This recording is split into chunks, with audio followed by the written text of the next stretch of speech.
January 5th, 2015.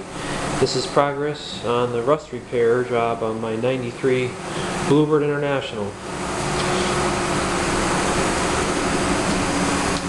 So you can see the stepwell is getting repaired here, all torn apart.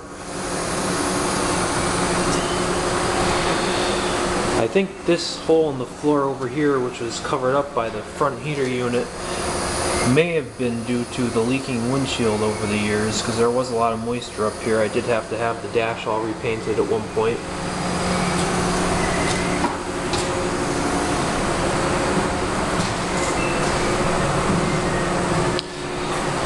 And we have some floor issues around the wheel wells. It's right through over there. We're going to see if we can get the whole wheel well piece replaced.